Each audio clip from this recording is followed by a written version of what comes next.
వస్తాయి. ఏదో ఒక కష్టం వచ్చిందని ఇంకా విపరీతంగా నిరాశ చెంది ఆ నిరాశతో నిస్పృహ చెందితే రాకూడని ఆలోచనలన్నీ అందులోంచి వస్తాయి. దాని వలన అపారమైన అపకీర్తి పొందుతాడు. దీనికి ప్రబల ఉదాహరణ మహాభారతంలో అశ్వత్థామ. అశ్వత్థామ సాక్షాత్ పాండవులకి కౌరవులకి కూడా గురువైనటువంటి ద్రోణాచార్యుల వారి యొక్క కుమారుడు. భగవంతుని యొక్క అనుగ్రహం చేత జన్మించినటువంటి వాడు. అయినా కూడా ఆయన విపరీతమైన నిరాశకి గురయ్యాడు. ఒకప్పుడు యుద్ధం జరుగుతోంది. అటు పాండవుల పక్షం ఉంది, ఇటు కౌరవ పక్షం ఉంది. పాండవ పక్షం ధర్మం వైపు ఉంది, కౌరవ పక్షం అధర్మం వైపు ఉంది. ధర్మపక్షం కానిది నశించిపోతుంది.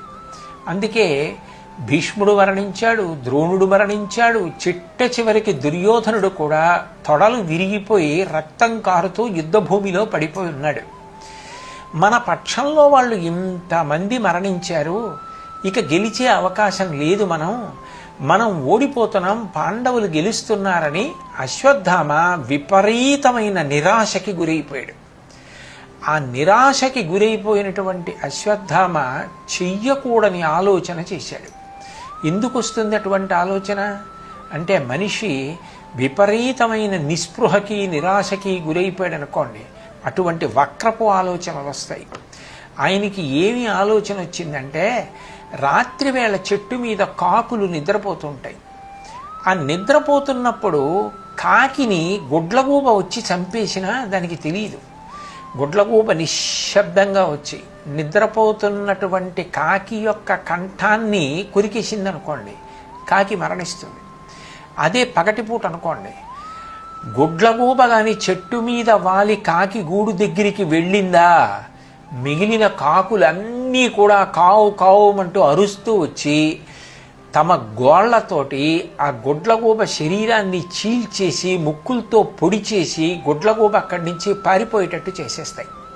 నిద్రపోతున్నప్పుడు తెలియదు కదా. అందుకని గుడ్లగూబ రాత్రి కాకులు నిద్రపోతున్నప్పుడు వచ్చి కాకుల యొక్క కంఠం కొరకడం చూశాడు. మనం ఓడిపోతున్నాం, ఇక మనం పాండవులకు ఎదురుపడి యుద్ధం చేస్తే గెలవలేం. కాబట్టి ఎట్లా పాండవుల మీద ప్రతీకారం తీర్చుకోవడమని ఆలోచించాడు.